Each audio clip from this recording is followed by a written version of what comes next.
Hello everyone, science club में आप सबका स्वागत है। आज अपन लोग लेक्चर कंटिन्यू करेंगे वैलेंस बॉन्ड थ्योरी से।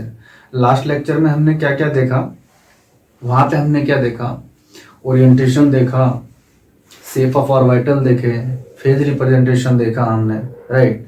वहाँ पे सेंटर ऑफ सिमेट्री देखा हमने, मतलब किसमें प्रेजेंट रहेगा किसमें नहीं रहेगा। सेंटर ऑफ सिमेट्री में हमने क्या देखा, वहाँ पे जिसमें कॉस प्रेजेंट रहेगा। कॉस से क्या मतलब था, किसी भी न्यूक्लियस के सेंटर से अगर आप अपोजिट डायरेक्शन में 180 डिग्री ट्रेवल करते हो और अगर आपको सेम चार्ज ऑब्जर्व होता है, मतलब सेम फेज ऑब्जर्व होता है प्लस प्लस, तो वो होगा सेंटर ऑफ सिमेट्री प्रेजेंट होगा, तो उसको जी रेड बोलेंगे। और जिसमें प्रेजेंट नहीं होगा उसको अनजीरेड बोलेंगे, राइट। ये सब बाकी डिटेल अपन लोग जो है जब कोऑर्डिनेशन केमिस्ट्री पढ़ेंगे तो वहाँ पे देखेंगे। वो वहाँ पे आप देखे होंगे T2G EG ये सब लिखा रहता है, जी रेड अनजी रेड वहाँ इस्तेमाल होता है, तो बाकी डिटेल वहाँ पे देखेंगे, राइट। आज जो अपन लोग देखेंगे mixing of orbital, right. Mixing of orbital, किस तरह से एक दूसरे को मिक्स करके अपन लोग आइडेंटिफाई कर सकते हैं, किसकी स्ट्रेंथ ज़्यादा होगी, किसकी कम होगी, किसकी नहीं होगी। तो अपन लोग आज देखेंगे mixing of orbital, right.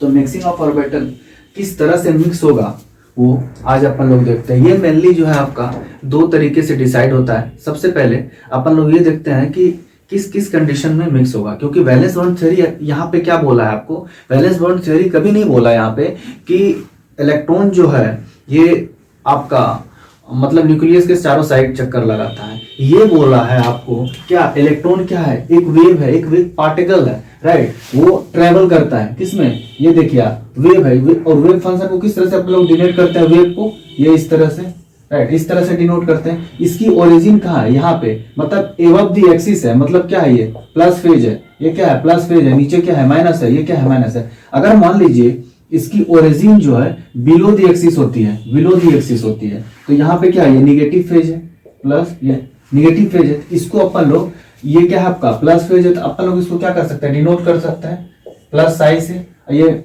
Negative phase है तो इसको क्या लिख सकते हैं, माइनस साई से, राइट। अब चीजों को समझने की कोशिश की, इसको मैंने प्लस ही क्यों बोला, ये एबव द एक्सिस है, कहां से, ओरिजिन के बाद से। यहाँ क्या है, बिलो द एक्सिस, ओरिजिन के बाद से। यहाँ पे फिजिकल रिप्रेजेंटेशन से क्या मतलब है अपना, कि हमने क्या बोला है कि जब भी ओवरलैपिंग की बात होगी तो मेनली वो तीन तरह से ओवरलैपिंग होगा। ओवरलैपिंग मेनली क्या होगा, तीन तरीके से होगा। ओवरलैपिंग की जब भी बात होगी वो तीन तरीके से देखेंगे। किस तरह से, देखिए, एक तो क्या हो जाएगा, एक तो होगा आपको इन फेज ओवरलैपिंग, दूसरा होगा आउट फेज ओवरलैपिंग, तीसरा होगा नो ओवरलैपिंग, मतलब कि जहां पे ओवरलैपिंग होगी ही नहीं, राइट, जहां पे ओवरलैपिंग होगी नहीं। चीजों को समझने की कोशिश कीजिए। अगर सेम फेज रहा, सेम फेज रहा, सेम फेज से यहां पे क्या मतलब है कि, मतलब अगर मान लीजिए दो एटम आते हैं, वो अपना सेम फेज लेके आते हैं, राइट। जैसे ओरिजिन के प्लस इसका प्लस है तो दूसरा वाला भी प्लस ही हो, राइट। सेम फेज से मतलब क्या होता है कि या तो प्लस प्लस हो, राइट, या नहीं तो आपका माइनस माइनस हो, राइट। इसको बोलते हैं सेम फेज। और दूसरा जो है आपका, यहां पे क्या होता है, different phase. Different phase, different phase से क्या मतलब है, राइट, डिफरेंट फेज से क्या मतलब है, यहां पे क्या है, एक प्लस हो जाए और दूसरा माइनस हो जाए। और तीसरा कंडीशन जो होता है भाई, तीसरा कंडीशन जो होता है, यहां पे कोई फेज के प्रोस्पेक्टिव नहीं आता है, राइट। यहां पे कोई भी फेज के प्रोस्पेक्टिव नहीं आता है, यहां पे फेज आइडेंटिफाई नहीं करता है। यहां पे लिख दो आप नो फेज, नो फेज, मतलब यहां पे क्या है, देखिए अब चीजों को समझिए। मैंने यहां पे नो फेज क्यों लिखा, क्योंकि इन दोनों में जो होगी, इन दोनों में जब भी बातें होगी, प्लस हो माइनस हो, राइट, जो भी हो, इसमें क्या होगा, एक डायरेक्शन होगा। इस दोनों में क्या होगा, एक डायरेक्शन होगा, एक डायरेक्शन होगा, राइट, एक डायरेक्शन होगा। लेकिन यहां पे है कि डायरेक्शन होगा ही नहीं, नो डायरेक्शन, राइट। अब इन चीजों को समझिए, मैं ऐसा क्यों बोल रहा हूं कि इसमें डायरेक्शन नहीं होगा, इसमें डायरेक्शन होगा। मैं अभी बताता हूं आप लोग को। मैंने यहां पे क्या बोला, सेम फेज है, मतलब प्लस प्लस, यहां पे क्या है माइनस माइनस, सेम ही फेज होगा, राइट। यहां पे क्या है, डिफरेंट फेज, एक प्लस दूसरा माइनस। लेकिन यहां पे एक बात याद रखिएगा, इसको सेम फेज को अपन लोग इन फेज भी बोलते हैं, राइट। इन फेज मतलब एक फेज में आ रहा है तो इसको अपन लोग क्या बोल देते हैं, इसी को अपन लोग बोल देते हैं सेम फेज को अपन लोग इन फेज भी बोलते हैं, इन फेज, राइट। और इसको जो है इसको जो है अपन लोग डिफरेंट फेज है तो इसको आउट फेज भी बोलते हैं। अब समझिए इन चीजों को, एक एक एग्जांपल मैं करता हूं। सपोज कीजिए अगर मैं एक s ऑर्बिटल लेता हूं, दूसरा p ऑर्बिटल लेता हूं, तो क्या होता है, अगर एक s लिया कोई p लिया, राइट, समझिए मैंने इस तरह से px ले लिया, राइट, और इसके एक लोग बना दिया हमने इस तरह से, राइट। अब क्या है, एक साइड आपका माइनस है और दूसरे साइड आपका प्लस है, राइट। अब हमारे पास क्या है, चाहे तो s ऑर्बिटल क्या हो सकता है, प्लस भी हो सकता है, माइनस भी हो सकता है, राइट। तो उस केस में क्या होगा, अगर अप्रोच करेगा s, अगर प्लस वाला अप्रोच करेगा तो इस साइड से करेगा, अगर माइनस वाला करेगा तो इस तरह से करेगा। तो यहाँ पे क्या होगा, अगर s ऑर्बिटल आता है इस तरह से यहाँ ओवरलैप करने के लिए, तो ये कहीं ना कहीं माइनस फेज वाला रहा होगा, तभी जाकर के यहाँ से ओवरलैप हुआ। तो ये क्या देख रहे हो आप, सेम फेज देख रहे हो, क्या यहाँ पे भी माइनस है और यहाँ पे भी माइनस है, तो इसको बोलते हैं इन फेज, मतलब यहाँ पे सेम फेज हो रहा है। या एस ऑर्बिटल आएगा प्लस फेज लेकर के अपना, तो इस साइड से ओवरलैप करेगा। लेकिन देखिए यहाँ पे भी एक डायरेक्शन है, किसके अलोंग आ रहा है, एक्स एक्सिस के अलोंग आ रहा है, राइट। तो ये हो गया एग्जाम्पल आपका सेम फेज का, ये बाकी डिटेल करेंगे अपन लोग, राइट। अब डिफरेंट फेज की जैसे बात आती है, तो मैं क्या बोल रहा हूं आपको, डिफरेंट फेज में क्या होता है, सपोज कीजिए ये आपका सेम, ये एग्जांपल मैं रिपीट करता हूं, आप देखिए इसको, अगर इस तरह से रहा, ये P है, अगर मान लीजिए हमने यहां पे इसको px ही ले रखा है और इधर प्लस दिया है और इधर माइनस दिया है, राइट, इधर प्लस और इधर माइनस दिया है। अब कोई एक s ऑर्बिटल आता है, s ऑर्बिटल, राइट। अब ये प्लस फेज लेके आता है, अपना प्लस फेज लेके आता है। अब आप क्या देख रहे हो यहाँ पे, अब जो इसके साथ इंटरेक्ट हो रहा है, इसके लोग क्या है, माइनस वाले, और इसके लोग क्या है, प्लस वाले। अब अगर इंटरेक्शन हो रहा है तो आप क्या देख पा रहे हो, यहाँ पे प्लस माइनस के बीच में इंटरेक्शन हो रहा है, तो यहाँ पे क्या हो गया, आउट फेज हो गया, तो आउट फेज हो गया, राइट। और एक तीसरा कंडीशन क्या है आपका, नॉन डायरेक्शनल, यहाँ पे कोई डायरेक्शन ही नहीं होता है, राइट, कोई डायरेक्शन ही नहीं होता है, ये नो फेज मतलब यहाँ पे क्या है, आपका कोई डायरेक्शन नहीं है, किसी भी डायरेक्शन से आ जाएगा। चलिए इसको भी देखते हैं। सपोज कीजिए ये हमारा इसी तरह से है, एक P है, राइट, एक मैंने यहाँ पे क्या ले रखा है, प्लस और इधर माइनस, राइट। अब आपके पास s ऑर्बिटल आता है, s ऑर्बिटल कहां से आ सकता है, देखिए कोई डायरेक्शन, अब s ऑर्बिटल मान लीजिए यहाँ चलाया, तो भाई ये इस डायरेक्शन में है, या तो इसको इधर से आना चाहिए या तो इधर से आना चाहिए। ये भाई साहब बीच में चलाया जहां पे इलेक्ट्रॉन डेंसिटी है ही नहीं, और इलेक्ट्रॉन डेंसिटी है ही नहीं, तो वहां से ओवरलैप तो ऐसे भी नहीं हो सकता है, चाहे ये प्लस फेज हो या माइनस फेज हो, माइनस फेज हो। अगर मान लीजिए प्लस फेज भी रहता है तो क्या होगा, अगर मान लीजिए ये ऐसे घूम के, तो इसके साथ ओवरलैप करेगा नहीं, राइट, और माइनस फेज भी है तो इधर से तो घूम करके ओवरलैप करेगा नहीं, और इनकेस अगर मान ले करना भी चाहेगा तो एक दूसरे को कैंसिल आउट कर देगा। तो यहाँ पे वैसे भी नहीं होगा, इलेक्ट्रॉन डेंसिटी है ही नहीं। तो मैंने क्या बताया है कि आपका वैलेंस बॉन्ड थ्योरी बताता है ओवरलैपिंग वही अच्छी होगी जहां पे एक्सटेंड ऑफ ओवरलैपिंग होगी, राइट। मतलब क्या बोला गया है, एक्सटेंड ओवरलैपिंग से मतलब क्या, जहां पे प्रोबेबिलिटी इलेक्ट्रॉन की पाए जाने की संभावनाएं जहां ज्यादा होंगी, ओवरलैपिंग वही अच्छी होगी। तो ये क्या हो गया, यहाँ पे ना तो डायरेक्शन है ना तो फेजर रिप्रेजेंटेशन सही से हो पा रहा है। क्या हो रहा है, यहाँ पे नो फेज, कोई यहाँ पे फेज तो हमने दिखा रहा है, मैंने यहाँ नो फेज से क्या मतलब है, हमने फेज तो यहाँ पे दिखा रहा है, राइट, लेकिन यहाँ पे ये नॉन डायरेक्शनल है, राइट, कोई एक दूसरे फेज को फेस नहीं कर रहा है, राइट, कोई एक दूसरे फेस को फेस नहीं कर रहा है। या तो इसको प्लस प्लस फेस करना चाहिए या तो माइनस माइनस फेस करना चाहिए, लेकिन ये कर ही नहीं रहा है। कहां जा रहा है, वहां पे जा रहा है जहां पे इलेक्ट्रॉन डेंसिटी है ही नहीं मिनिमम में। तो ये तीन तरह से मैसअप हो सकता है, लेकिन हमारा काम जो है ना तो ये देगा ना तो ये देगा। हमारा काम क्या है, ये है सेम फेज वाले जो आपका ओवरलैपिंग करेंगे, राइट। बाकी इसकी बातें अपन लोग जो है, इसकी बातें जो भी है वो अपन लोग एमओटी में करेंगे, राइट। हमारा मसला भी है ये सेम फेज से, तो ये अपन लोग आगे करते हैं और देखते हैं कि किस तरह से आखिर मैसअप होता है, और होता है तो क्यों होता है। चलिए देखते हैं।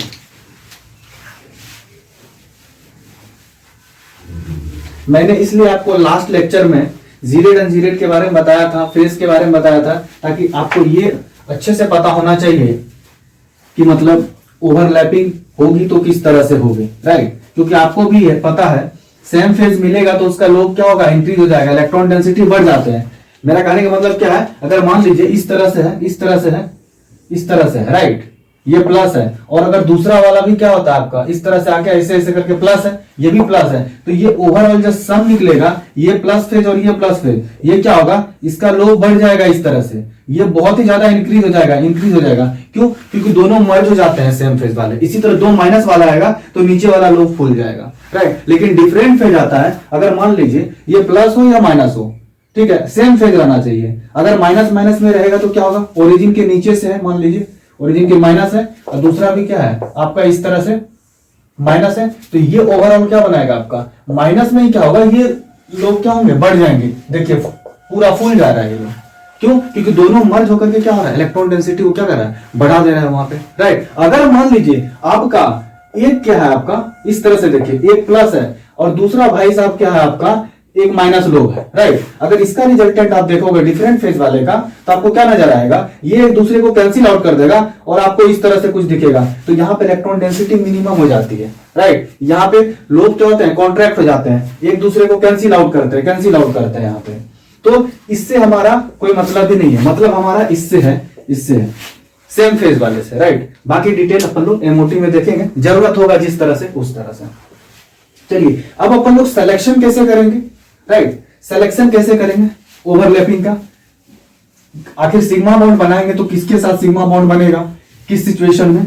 तो सिलेक्शन प्रिंसिपल क्या कहता है हमको कि कब आपको किस, ऐसा थोड़ी ना है कि एस एस ओवरलैप नहीं कर सकता है, एसपी नहीं कर सकता है, पीडी नहीं कर सकता है, पीपी नहीं कर सकता है, राइट, डीपी नहीं कर सकता है, कोई भी कभी भी ओवरलैपिंग कर सकता है। लेकिन अपने को ओवरलैपिंग उसको कराना है जिसकी ओवरलैपिंग अच्छी होगी, राइट। तो ये प्रायोरिटी कैसे डिसाइड करेंगे, कौन सा बॉन्ड कब स्ट्रॉन्ग होगा, कम कौन सा वीक होगा, राइट। तो प्रायोरिटी कैसे डिसाइड करेंगे, किस तरह से अपन लोग आइडेंटिफाई कर पाएंगे कि कौन सा ओवरलैपिंग अच्छी होगी, राइट। तो इसको अपन ओवरलैपिंग को अगर सिलेक्शन करते हैं, सिलेक्शन ऑफ ओवरलैपिंग का बात करते हैं, तो देखिए किस तरह से देखते हैं, सिलेक्शन ऑफ ओवरलैपिंग,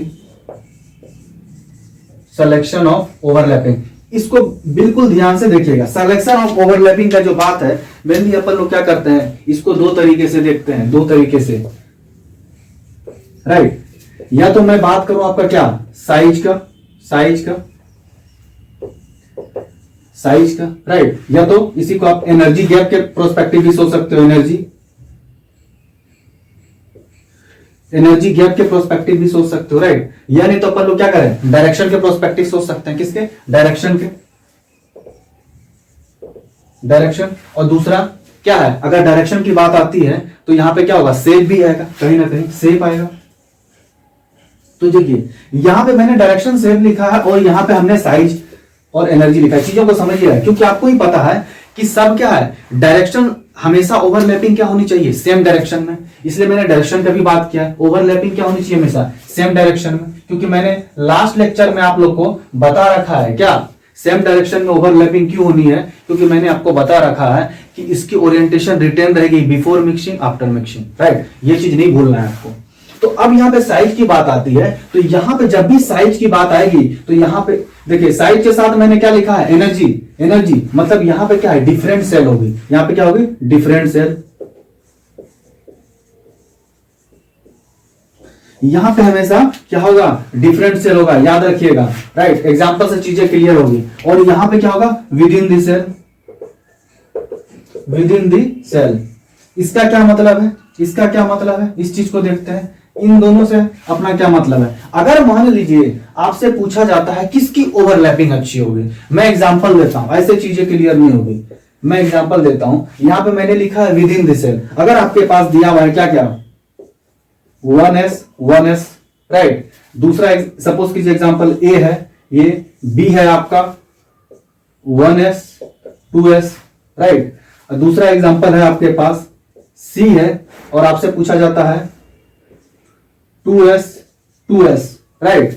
तीसरा एग्जांपल है डी है आपके पास और आपसे पूछा जाता है 2s 2p, राइट। और आपका ई है, उसको पूछा जाता है यहां पे क्या आपको 2p और 2p, और आपको आइडेंटिफाई करना है, राइट, आपको आइडेंटिफाई करना है। अगर मैं आपसे यहां पूछूं अकॉर्डिंग टू बॉन्ड स्ट्रेंथ किसकी बॉन्ड स्ट्रेंथ अच्छी होगी, तो आप कैसे डिसाइड करोगे? उसके ओवरलैपिंग से ही तो डिसाइड करोगे। और ये सेम एग्जांपल मैं इधर भी दे देता हूं, सेम एग्जांपल इधर भी दे देता हूं। क्या देता हूं आपको?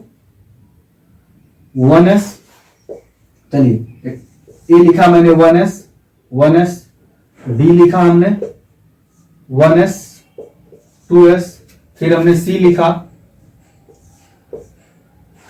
2s, फिर हमने d लिखा 2s 2p, राइट, फिर हमने लिखा यहां पे 2s 2p के बाद फिर हमने लिखा e लिखा 2p, फिर हमने f लिखा। चलिए वैसे तो ये लिखना नहीं चाहिए, फिर भी मैं लिख रहा हूं sp3 और sp3, राइट। ये तो अभी देखिए, अब चलिए इसको और इसको अभी छोड़ दीजिए, राइट, इसको छोड़ दीजिए, यहां पे भी इसको छोड़ दीजिए। अब आप चीजों को समझने की कोशिश कीजिए, इतना नहीं कीजिए, राइट, इतना नहीं कीजिए। अब मैं क्या बोल रहा हूं यहाँ पे आपको क्या है? Different cell. तो मतलब क्या है, आप क्या देखते हो, अगर क्या होता है, सपोज कीजिए ये न्यूक्लियस है, राइट, और फर्स्ट सेल जो है आपका यहां से रोटेट कर रहा है, यहां से, राइट, और सेकेंड सेल क्या है, यहां से रोटेट कर रहा है, राइट। तो मैं क्या बोल रहा हूं आपको, ओवरलैपिंग की बात आती है तो मतलब क्या होती है, आप चीजों को समझिए। अगर मान लीजिए भाई, अगर एक इस तरह से एटम है और एक इस तरह से एटम है, तो दोनों की ओवरलैपिंग की बात करेंगे तो ये अच्छा ओवरलैपिंग होगा। अगर मान लीजिए एक एटम इतना बड़ा है और एक इतना छोटा है, तो ये क्या होगा ओवरलैपिंग, ये इस तरह से होगा, ये इस तरह से होगा। और मान लीजिए कि एक और बड़ा है और एक और छोटा है, तो इसकी ओवरलैपिंग किस तरह से होगी, इस तरह से होगी, राइट। ये इस तरह से है, बड़ा है, और ये एक छोटा है, राइट। तो अब आप चीजों को समझने की कोशिश कीजिए। यहाँ पे साइज जितनी छोटी होती है उसकी ओवरलैपिंग उतनी अच्छी होती है, राइट, क्योंकि साइज बढ़ता है, तो साइज बढ़ने के बाद क्या होती है, तो एक दूसरे साइज, जब साइज डिफरेंट हो जाता है तो वहां पे क्या होता है, एनर्जी गैप भी हो जाता है, उस केसेस में क्या होती है, ओवरलैपिंग भी वीक हो जाती है।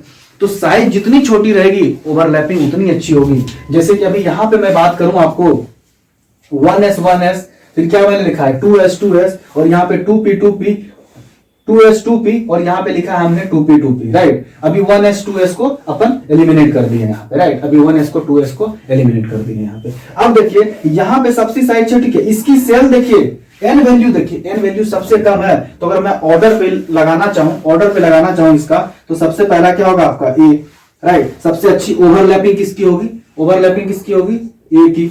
उसकी बात किसकी होगी, अब देखिए यहाँ पे बारी आती है, क्या है, यहाँ पे 2s है, और यहाँ पे क्या आपका 2s 2p है, और यहाँ पे क्या है आपका 2p है, राइट।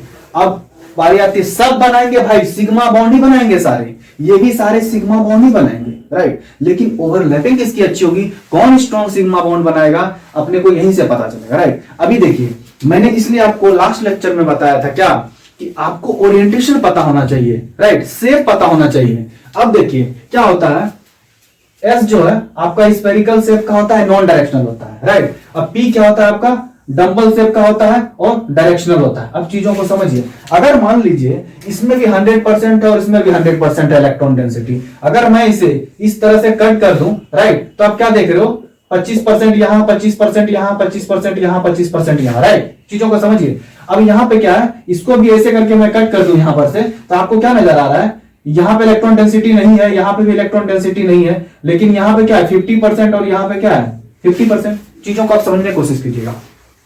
अब देखिए, अगर मान लीजिए यहां पे पहली बात क्या है, डायरेक्शनल है, एक नॉन डायरेक्शनल है, और आप हमेशा याद रखना चाहिए, आपको हमेशा याद रखना चाहिए, अगर आपकी डायरेक्शन सही दिशा में जा रही है तो आप चीजों को हीट अच्छे से कर पाओगे, राइट, आप चीजों को हीट अच्छे से कर पाओगे। अगर मान लो मेरे को किसी को धक्का देना है और आमने सामने देना है तो मैं धक्का अच्छे से दे पाऊंगा, और मुझे ऐसे होकर के धक्का देना है तो मैं उतना अच्छे से धक्का नहीं दे पाऊंगा। क्यों? क्योंकि वो पेनिट्रेट नहीं कर पाएंगे सही से।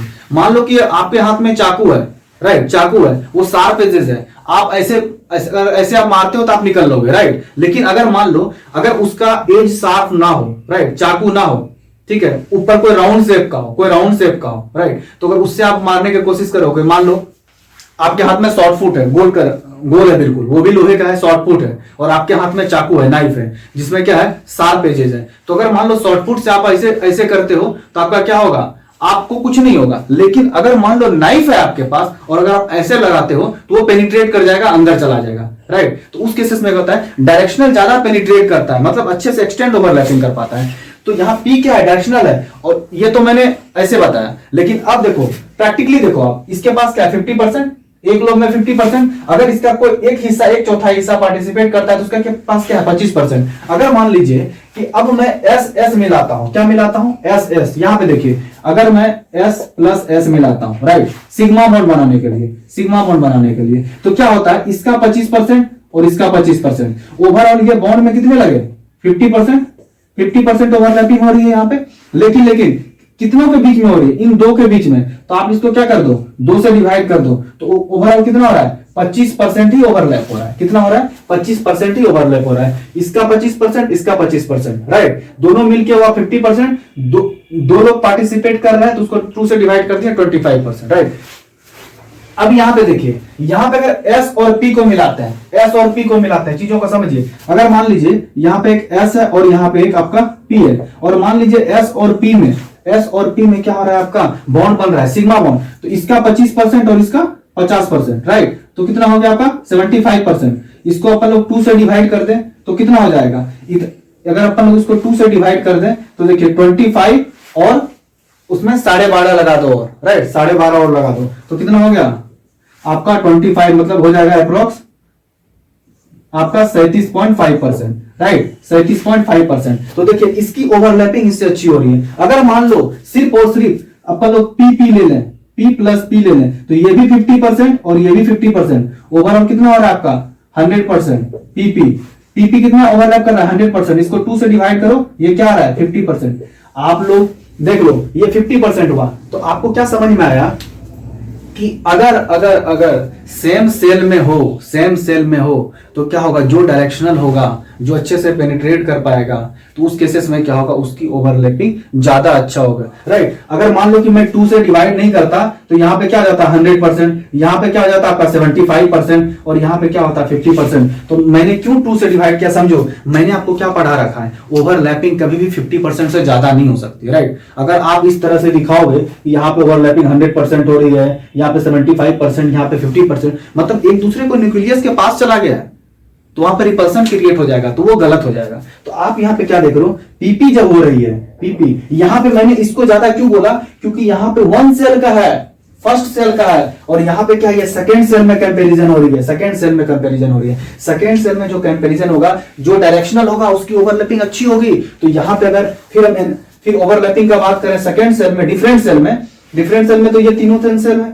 सेकेंड सेल का ही है। तो यहाँ पे 2s है, यहाँ पे 2p है, यहाँ पे 2s 2p है। तो सबसे अच्छा फिर किसका हो जाएगा, E का हो जाएगा। क्यों, क्योंकि यहाँ पे 2p है, उसके बाद क्या हो जाएगा 2s 2p का कितना निकला 37.5%, 2s 2p का।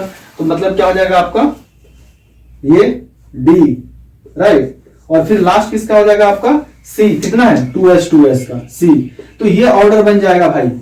सबसे पहले क्या देखना है आपको, अगर डिफरेंट सेल है, अगर n की वैल्यू जिसकी कम है तो वो ओवरलैपिंग अच्छी होगी। जितना साइज छोटा उतना अच्छा ओवरलैपिंग, राइट, जितनी साइज छोटी उतनी अच्छी ओवरलैपिंग। अगर डिफरेंट सेल में है, राइट, सेल नंबर सेम है, तो उसमें क्या देखेंगे, डायरेक्शनल देखेंगे, जो अच्छे से पेनिट्रेट कर पाएगा, जो एक्सटेंड ओवरलैपिंग कर पाएगा, जो एक दूसरे से अच्छे से मैसअप हो पाएगा, राइट, तो उसकी ऑर्डर बनेंगे। अब यहां पे आ जाओ, यहां पे मैं क्या बोल रहा हूं, डायरेक्शनल और सेफ का बात कर रहा हूं। यहां पे क्या था आपका, डिफरेंट सेल था, तो ये ऑर्डर बना। यहां पे मैं क्या लिख रहा हूं, विद इन दिस सेल, तो यहां पे भी क्या होगा, सेमी ऑर्डर बनेगा। यहां पे भी आप ऐसा नहीं कर सकते हो कि अगर यहां पे विद इन दिस सेल का मैं बात कर रहा हूं, तो यहां पे भी आप ऐसा नहीं कर सकते हो। क्यों नहीं कर सकते हो, यहां पे सेल क्या है, छोटी है, इसको इस तरह से हटाओ, इसको यहां से इसको भी एलिमिनेट कर दो 1s को, और यहां पे फिर कंपेयर करोगे तो आपको सिर्फ और सिर्फ इसी तरह से मिलेगा। अब देखो यहां पे मैंने ये क्यों F नंबर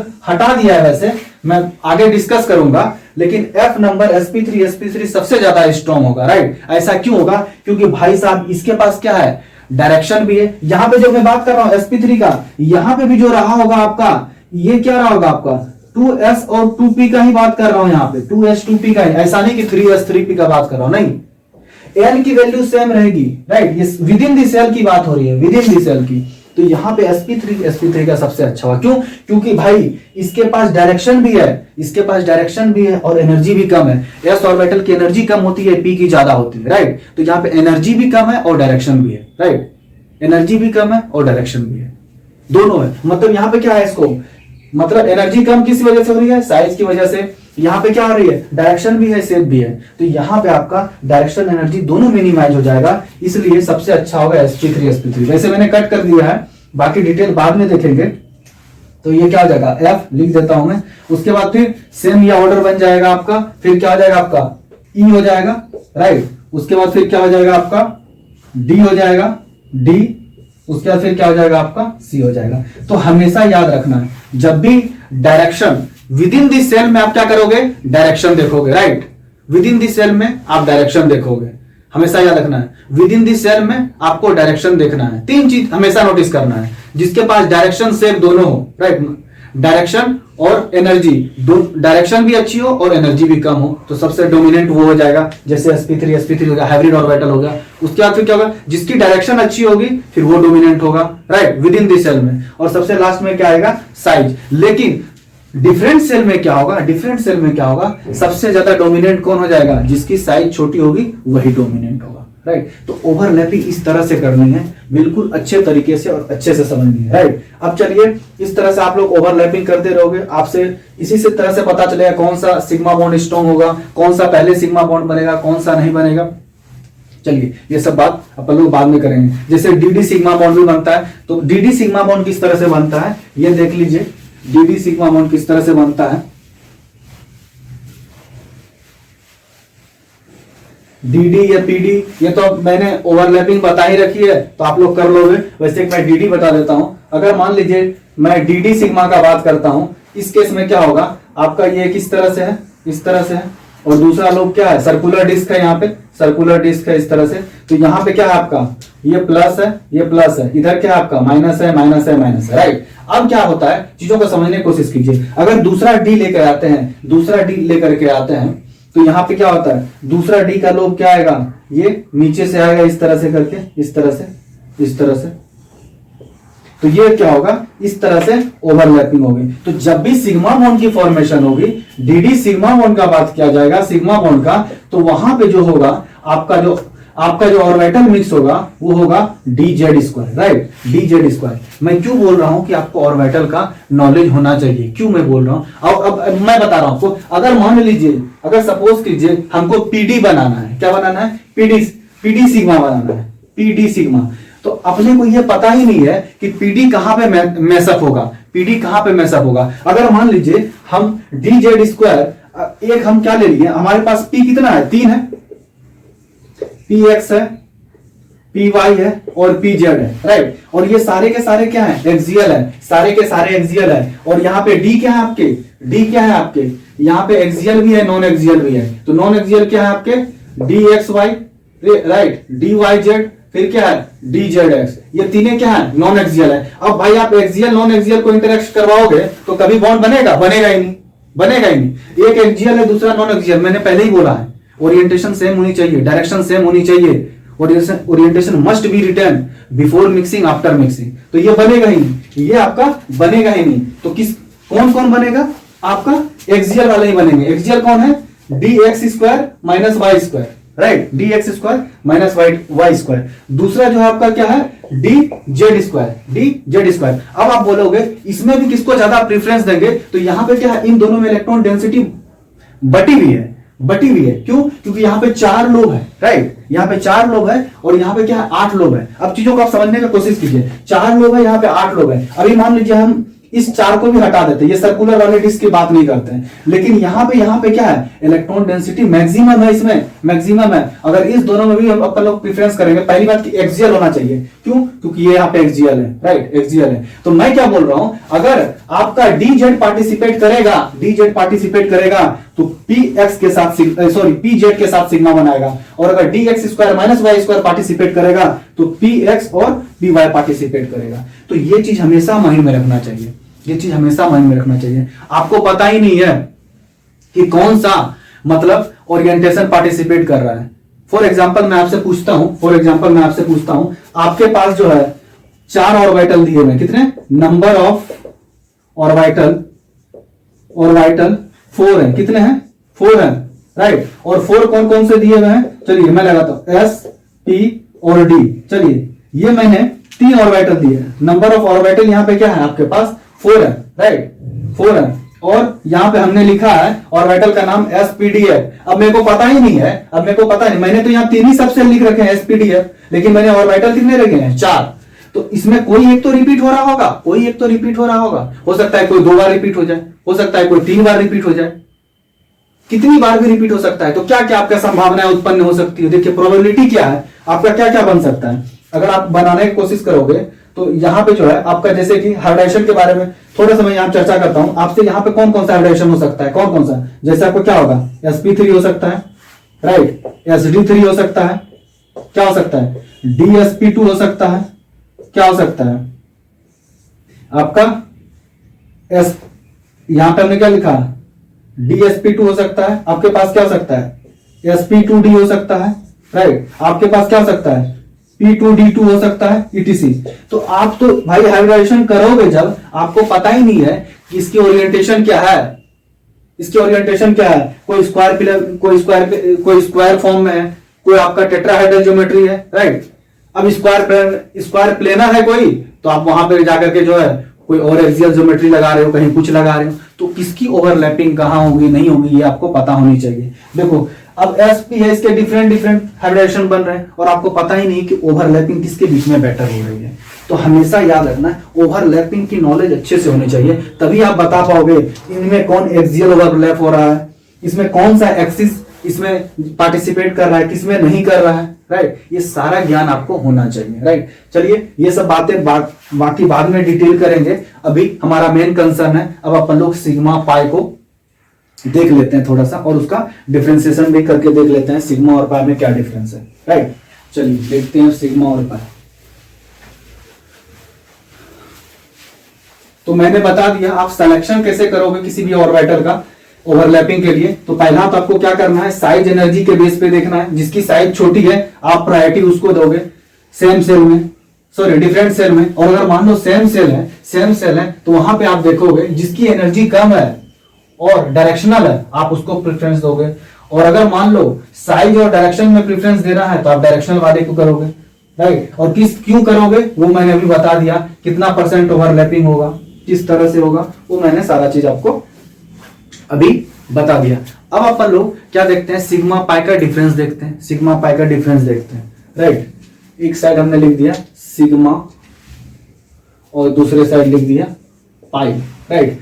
अब देखिए इसका डिफरेंस देखते हैं सिग्मा और पाई का। सबसे पहला क्या होता है, चीजों को समझने की कोशिश करें। सिग्मा बॉन्ड जो होता है आपका क्या होता है, हेड ऑन ओवरलैपिंग होता है, right. Head to head overlapping होता है, जिसको आप लेटरल ओवरलैपिंग बोलते हो, एक्सियल ओवरलैपिंग बोलते हो, राइट। क्या क्या होता है ये, आप इसको हेड टू हेड बोलो, ये लोग इसी को हेड ऑन बोलते हैं, ये इसी को हेड ऑन बोलते हैं, राइट। या इसी को लोग बोलते हैं क्या, इसी को एक्सियल भी बोल देते हैं, एक्सियल या को एक्सियल भी बोल देते हैं। तो जिसका जो मर्जी होता है वो उस तरह से बोलते हैं, राइट। अगर यहां पे ये है तो आप क्या देखते हो, लेटरल ओवरलैपिंग होता है, साइड वाइज ओवरलैपिंग होता है, पैरेलल ओवरलैपिंग होता है। तो इसको अपन लोग क्या बोलते हो, लेटरल ओवरलैपिंग, राइट। इसी को आप साइड वाइज भी बोल देते हो, इसी को आप क्या बोल देते हो, आप पैरेलल भी बोल देते हो। तो अपना मन जो भी बोलो, राइट, सभी सही है, राइट। दूसरी बात ये क्या होगा, ये आपका सिंगल बॉन्ड होता है, क्या होता है, ये आपका सिंगल बॉन्ड होता है, राइट, सिंगल बॉन्ड होता है। और सिंगल बॉन्ड ये क्या होता है, सिंगल बॉन्ड होता है और पहले बनता है, क्या होता है, ये सबसे पहले बनता है, राइट। फर्स्ट मैं यहां के बात कर रहा हूं आपका बैलेंस बॉन्ड थ्योरी में। एमओटी में कभी कभी पाई भी बन जाता है पहले, राइट, वो देखेंगे आप लोग। अब क्या है, यहां पे सिंगल है, यहां पे क्या है आपका डबल बॉन्ड होगा, डबल बॉन्ड होगा या नहीं तो ट्रिपल बॉन्ड होगा, ट्रिपल बॉन्ड होगा, राइट, ट्रिपल बॉन्ड होगा, वो उसके बाद बनता है। फर्स्ट ये बनता है, सेकेंडली ये बनता है, राइट, ये सेकेंडली बनता है। अब चीजों को समझिएगा, यहां पे जो है सिंगल बॉन्ड है, सिंगल बॉन्ड है इस तरह से, तो ये क्या है, फ्री रोटेशन है, फ्री रोटेशन है। तो उससे पहले आप एक चीज नोटिस करो, पहले ये बनता है उसके बाद ये बनता है। तो आप ये चीज देखो, ये इंडिपेंडेंट है, लेकिन ये तभी बनेगा जब ये बनेगा, राइट, ये तभी बनेगा, ये तभी बनेगा जब ये बनेगा। तो ये क्या है, इंडिपेंडेंट बॉन्ड है, ये क्या है, इंडिपेंडेंट है। और ये इसके बाद बनेगा तो भाई साहब ये क्या हो गया आपका, डिपेंडेंट हो गया, राइट। अब देखिए ये क्या है, सिंगल बॉन्ड है, सिंगल बॉन्ड है, ये रोटेट कर जाएगा, ये रोटेट कर जाएगा। लेकिन अगर मान लो डबल बॉन्ड रहेगा या ट्रिपल बॉन्ड रहेगा, इसको रोटेट करने की कोशिश करेंगे तो ये टूट जाएगा, बॉन्ड टूट जाएगा, राइट। तो ये क्या है, ये फ्री रोटेशन इसमें पॉसिबल है, राइट, फ्री रोटेशन पॉसिबल है, रोटेशन पॉसिबल है। और यहां पे क्या है, फ्री रोटेशन पॉसिबल नहीं है, free rotation, free rotation not possible, right, free rotation यहां पे पॉसिबल नहीं है। और क्या क्या हो सकता है, अब चीजों को समझने की कोशिश कीजिए। ये पहले बनता है और इसकी एनर्जी भी ज्यादा होती है, तो ये बॉन्ड क्या होता है, स्ट्रॉन्गर बॉन्ड रहता है, राइट, ये क्या होता है, स्ट्रॉन्गर बॉन्ड रहता है, स्ट्रॉन्ग बॉन्ड रहता है। और ये क्या आपका वीक बॉन्ड होता है, राइट, ये आपका वीक बॉन्ड होता है। तो ऐसे ऐसे बहुत सारे पॉइंट हैं। अब अगर यहाँ पे सिग्मा बॉन्ड, पाई बॉन्ड का ये हमने डिफरेंशिएट करके देख लिया, ऐसे बहुत सारे, इसकी डिसोसिएशन एनर्जी क्या होगी, स्ट्रॉन्ग है तो ज्यादा होगी, इसकी डिसोसिएशन एनर्जी कम होगी, राइट, क्योंकि बॉन्ड अगर स्ट्रॉन्ग है तो इसको क्या है, बॉन्ड अगर स्ट्रॉन्ग है तो इसमें क्या होगा, एनर्जी ज्यादा देनी पड़ेगी तोड़ने के लिए, इसमें कम देनी पड़ेगी। अब ये क्या है, आपका स्ट्रॉन्ग बॉन्ड है, राइट, स्ट्रॉन्ग बॉन्ड है और सिंगल बॉन्ड है, सिंगल बॉन्ड है, तो यहाँ पे क्या होगी, बॉन्ड लेंथ क्या होगी, लंबी होगी, बॉन्ड लेंथ लॉन्ग होगी, यहाँ पे क्या होगी, बॉन्ड लेंथ शॉर्ट होगी,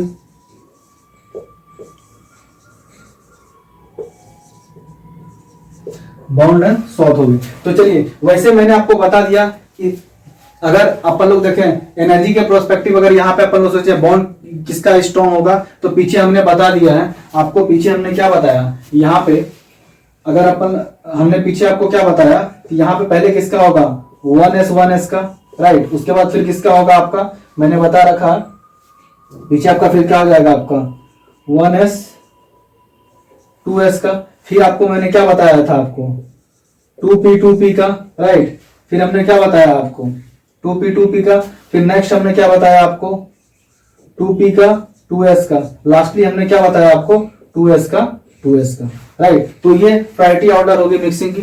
पाई बॉन्ड का देख लेते हैं थोड़ा सा, इसकी प्रायोरिटी ऑर्डर क्या होगी, क्योंकि मैं आपको बोल दूंगा ये ऑर्डर कि यहाँ पे पाई बॉन्ड किसमें होगा, सेकेंड सेल से थर्ड सेल में बनेगा, किसमें बनेगा, पाई बॉन्ड किसमें बनेगा, सेकेंड सेल से स्टार्ट होगा, सेकेंड सेल से क्या होगा, स्टार्ट होगा, राइट, सेकेंड सेल से पाई बॉन्ड बनना स्टार्ट हो जाएगा। तो किस तरह से बन सकता है, 2p ये पाई बॉन्ड होगा, राइट, पाई बॉन्ड होगा। उसके बाद फिर क्या आता है आपका 2p के बाद क्या आता है आपका, 2p के बाद क्या आता है, मोरल ऑफ द स्टोरी यहीं पे, 2p के बाद क्या आता है आपका 3d भी आता है और 3p भी आता है। लेकिन यहाँ पे क्या होता है आपका जो है प्रायोरिटी जो है 3p का पाई बॉन्ड ज्यादा स्ट्रॉन्ग नहीं होता है एज कंपेरिजन टू 3p और 3d का। तो यहाँ पे जो होता है आपका 3p, राइट, चीजों को समझिएगा, यहाँ पे जो बॉन्ड स्ट्रॉन्ग होता है आपका किसका होता है 3p और 3d का बॉन्ड ज्यादा स्ट्रॉन्ग होता है, 3p का और 3d का बॉन्ड ज्यादा स्ट्रॉन्ग होता है एज कंपेरिजन टू किसके, आपका 3p और 3p का, राइट। चलिए इसको समझते हैं, आखिर ये क्यों हुआ इस तरह से, ये ज्यादा स्ट्रॉन्ग 3p 3d क्यों ज्यादा स्ट्रॉन्ग हो गया एज कंपेरिजन टू 3p। चलिए इसके ओवरलैपिंग करके देखते हैं तो समझ में आएगा। और सारे पॉइंट है, राइट, और बहुत सारे पॉइंट है तो अपन लोग देख लेंगे, ज्यादा जरूरत है नहीं, बाकी तो सारा चीज आगे कवर होगा ही जब अपन लोग प्रैक्टिस करेंगे उस वक्त। बाकी इंपॉर्टेंट चीज देख लेते हैं।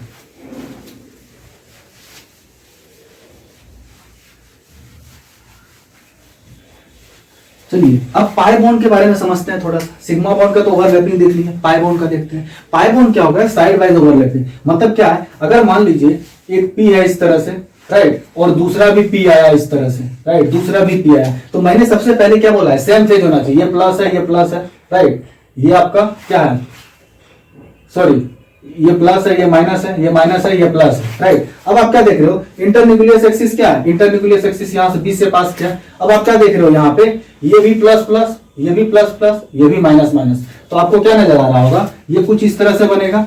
ये आपका यहाँ पे क्या होगा? इस तरह से ओवरलैपिंग होगा। और दूसरा क्या होगा?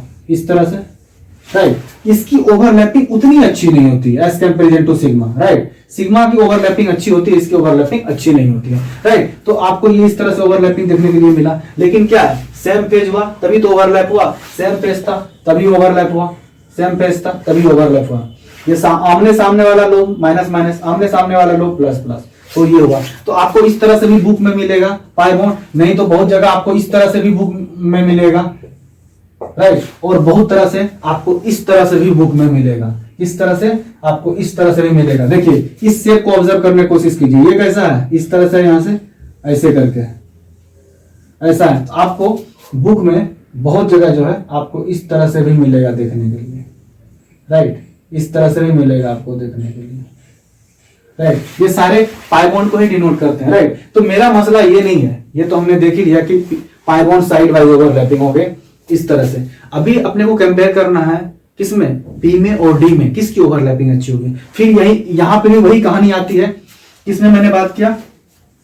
2p 2p, right. फिर मैंने क्या बोला आपको? 3p 3d। फिर मैंने क्या बोला आपको? 3p 3p। अब देखो ये तो क्या है? ये क्या है? लोअर सेल का है, तो प्रायोरिटी में क्या होगा? ये जीत जाएगा, राइट। सबसे अच्छी ओवरलैपिंग इसकी होगी। लेकिन यहां पे मैं बोल रहा हूं ये 3p 3d की ओवरलैपिंग अच्छी क्यों होगी as comparison to 3p 3p की, राइट। तो इसकी एनर्जी ज्यादा क्यों होगी, राइट। ये क्यों ज्यादा स्टेबल होगा, राइट। ये क्यों ज्यादा स्ट्रांग होगा, राइट। क्यों ज्यादा स्ट्रांग होगा? एनर्जी ज्यादा का मतलब क्या है? जब एनर्जी कोई चीज देंगे बॉन्ड तोड़ने के लिए तब एनर्जी ज्यादा लेगा। ऐसे तो एनर्जी कम है तभी तो ज्यादा स्टेबल है। जिसकी एनर्जी कम होती है वही ज्यादा स्टेबल होता है। तब बात आती है इसकी, इन दोनों का मिक्स करते हैं, राइट। इन दोनों का मिक्स करते हैं तो क्या होता है? ये सपोज कीजिए आपका क्या है? डी इस तरह से होता है, राइट। डी इस तरह से होता है और पी किस तरह से होता है भाई? इस तरह से। अब आप चीजों को समझिए। दूसरा पी में बना रहा हूं आपको, अब गौर से देखिएगा, राइट। अब गौर से देखिएगा, यहां पे क्या है आपका? Plus minus plus plus minus minus, यहां पे आपका plus minus, sorry, minus plus minus.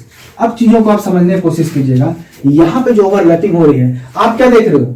आप क्या देख रहे हो? ये दोनों जो ओवरलैप हो रहा है एकदम बिल्कुल साइड बाय साइड ओवरलैपिंग होगा। तो यहां जो ओवरलैपिंग होगी, यहां जो ओवरलैपिंग होगी, आप चीजों को समझने की कोशिश कीजिएगा। यहां पे भाई साहब जो ओवरलैपिंग होगी ये किस तरह से होगी? इस तरह से। तो यहां पे जो ओवरलैपिंग दिखा आपको इस तरह से। लेकिन आप यहां पे पी में क्या देख रहे हो? पी में क्या देख रहे हो? यहां पे एंगल क्या है? यहां पे एंगल है भाई 180 डिग्री। यहां पे क्या है? 180 डिग्री। लेकिन यहां पे आप क्या देख रहे हो? ये जो जा रहा है उसमें 180 डिग्री से कम है। मतलब आपका कहने का मतलब ये है कि मान लो एक व्यक्ति यहां पे खड़ा है, एक व्यक्ति यहां पे खड़ा है, राइट। एक व्यक्ति जो है इस डायरेक्शन से धक्का लगा रहा है, इस डायरेक्शन से, राइट, ऐसे करके, और एक व्यक्ति ऐसे करके धक्का लगा रहा है पैरेलल वाइज। एक व्यक्ति इस तरह से पैरेलल वाइज धक्का लगा रहा है। तो धक्का कौन ज्यादा अच्छा लगा पाएगा? ये, क्योंकि इसकी एंगल कम है, ये अच्छे से पेनिट्रेट करेगा। ये क्या है? एक डायरेक्शनल हो रहा है, ये एक तरह से क्या हो रहा है? इसकी डायरेक्शन ज्यादा एक्यूरेट दिख रही है, इसमें अच्छे से पेनिट्रेट होगा। और पेनिट्रेट होगा तो इसकी फाइनल रिजल्टेंट कुछ इस तरह से नजर आएगी, राइट, कुछ इस तरह से नजर आएगी। तो आप क्या देख रहे हो? उससे ज्यादा अच्छा एक्सटेंड ओवरलैपिंग इसकी हो रही है, अच्छे से इसकी हो रही है ओवरलैपिंग अच्छे से। इसलिए इसमें क्या है? एंगल कम रहता है, एंगल कम रहता है तो धक्का ज्यादा लगा पाता है, अंदर इन्वॉल्व अच्छे से होता है, अच्छे से पेनिट्रेट करता है, राइट। तो इसकी ओवरलैपिंग अच्छी होती है। इस वजह से आपका 3p 3d की ओवरलैपिंग अच्छी होती है as comparison to 3p 3p के, राइट। 2p 2p का तो बात ही छोड़ दो यहाँ पे। क्यों? क्योंकि भाई साहब 2p 2p क्या है आपका? यहाँ पे 2p 2p जो है यहाँ पे आपका सेल इसकी कम है, राइट, नंबर ऑफ सेल कम है, राइट। यहाँ पे क्या है, इसकी एनर्जी कम है तो ये अच्छे से ओवरलैप करेगा, राइट। उन दोनों की एनर्जी हाई है इसके कंपेरिजन में, तो ये इस तरह से करता है। बाकी आप कैलकुलेट करके भी देख लोगे तो आपको चीजें समझ में आ जाएगी, राइट, समझ में आ जाएगी। तो चलिए इस तरह से क्या होता है आपका पाई बॉन्ड। कुछ कंपाउंड में देख लेते हैं सिग्मा कितना है, पाई कितना है, राइट, देखते हैं। वो तो आप लोग को निकालना आता ही होगा, फिर भी एक आध एग्जांपल देख लेते हैं।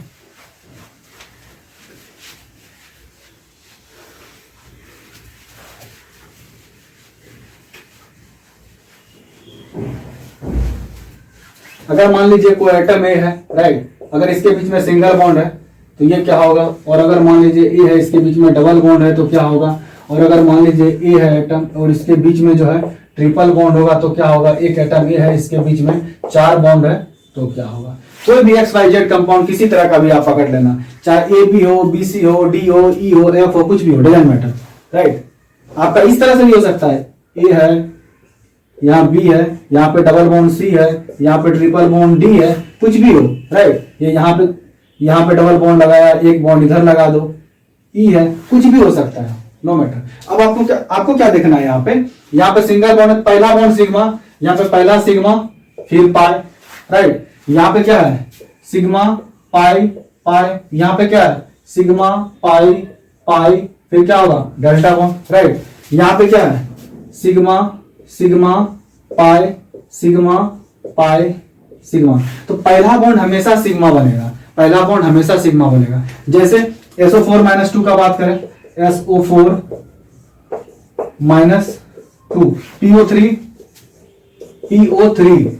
PO3-3 का बात करें, राइट, CO3-2 का बात करें तो आप देखो सिग्मा पाई कैलकुलेट करते हो तो पहला बॉन्ड हमेशा सिग्मा, उसके बाद पाई। यहाँ पे देखो आपका क्या है, ये सिग्मा ये सिग्मा ये सिग्मा ये सिग्मा, दूसरा बॉन्ड पाई पाई। यहाँ पे आप क्या देख रहे हो, ये पहला सिग्मा सिग्मा सिग्मा सिग्मा फिर क्या होगा पाई। तो इस तरह से आप सिग्मा पाई भी काउंट कर सकते हो, राइट, सिग्मा पाई भी काउंट कर सकते हो। अब इसका कुछ अपन लोग ड्रॉबैक देख लेते हैं, राइट। ड्रॉबैक क्या था इसका वैलेंस बॉन्ड थ्योरी का ड्रॉबैक, ये भाई साहब पाई बॉन्ड सिग्मा बॉन्ड तो बता दिया, स्पिन के बारे में भी बता ही दिया। ये अपोजिट स्पिन होना चाहिए, अनपेयर्ड इलेक्ट्रॉन होना चाहिए बॉन्ड के लिए, राइट। ओरिएंटेशन बताया, सारा चीज बताया, राइट। ये भाई साहब कहाँ चले गए, ये जो है आपका सारा चीज को वायलेंट कंपाउंड में बता पा रहा था, लेकिन ये जो है आपका शेप वेब के बारे में नहीं बता पा रहा था, बॉन्ड एंगल के बारे में नहीं बता पा रहा था। ये सारी प्रॉब्लम आ गई यहाँ पे, राइट, ये बहुत सारी प्रॉब्लम आ गई। जैसे कि हम लोग मीथेन का हाइड्रेशन मीथेन मॉलिक्यूल का जब देखें, वहां पे क्या आ रहा है कि 90 डिग्री बोला जा रहा है, लेकिन वहां पे क्या है 109.28, राइट, क्या है 109 डिग्री 28 मिनट है वहां पे, राइट। ऐसा किस तरह से हुआ, तो ये चीजों को ये एक्सप्लेन नहीं कर सका। ऐसे ऐसे बहुत सारे चीज है, जैसे क्या है ये इसका जो है ड्रॉबैक क्या क्या होगा, राइट, ड्रॉबैक क्या क्या होगा,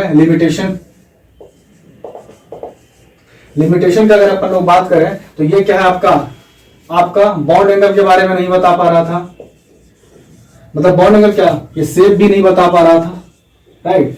और ये क्या है अपना पारा है, डाई है, उसके बारे में नहीं बता पा रहा था, पारा है या डाई है उसके बारे में भी नहीं बता पा रहा था। और अगर ऐसे बहुत सारा चीज ऐसा है, राइट, पारा डाई तो हमने बताया, इसके और सारे ड्रॉबैक है जो अपन लोग मतलब मेनली जो है कोऑर्डिनेशन केमिस्ट्री में देखेंगे। जैसे स्ट्रॉन्ग फील्ड के बारे में नहीं बता पा रहा था, वीक फील्ड के बारे में नहीं बता पा रहा था, राइट, उसके कॉम्प्लेक्स स्ट्रक्चर के बारे में नहीं बता पा रहा था, राइट। ज्योमेट्री तो बता पा रहा था बट उसका स्ट्रक्चर नहीं बता पा रहा था। ये ज्योमेट्री बता पा रहा था, राइट, बट स्ट्रक्चर नहीं बता पा रहा था, राइट, स्ट्रक्चर के बारे में ये नॉलेज नहीं दे पा रहा था, राइट। इसी तरह अगर वहां पे आप देखोगे कॉम्प्लेक्स के बारे में नहीं बता पा रहा था, कोई भी कॉम्प्लेक्स स्ट्रक्चर है उसके बारे में नहीं, कौन सा स्ट्रॉन्ग लिगेंड है, वीक लिगेंड है, ये सब बाकी सब चीज अपन लोग बाद में देखेंगे। इसके बहुत सारे ड्रॉबैक भी है, राइट, लिमिटेशन है इसके, जैसे कि मैंने बताया आपको बॉन्ड एंगल, शेप, राइट, फिर आपका ज्योमेट्री, कलर, मतलब मैग्नेटिक बिहेवियर, जैसे पारा है, डाई है, उसके बारे में नहीं बता पा रहा था। ऐसे बहुत सारे चीज हैं जो ये नहीं बता सके। तो उसके बाद जो है नेक्स्ट थियोरी जो आएगा वो कुछ चीजें बताएंगे, फिर उससे भी नहीं होगा तो फिर दूसरी थियोरी आएगी। तो ये सिलसिला चलता रहेगा। पहले हम लोगों ने देखा क्या लुईस थियोरी, फिर हमने देखा वैलेंस थियोरी, अब देखेंगे valence electron pair repulsion theory, उसके बाद फिर देखेंगे एमओटी, तो ये सिलसिला चलता ही रहेगा।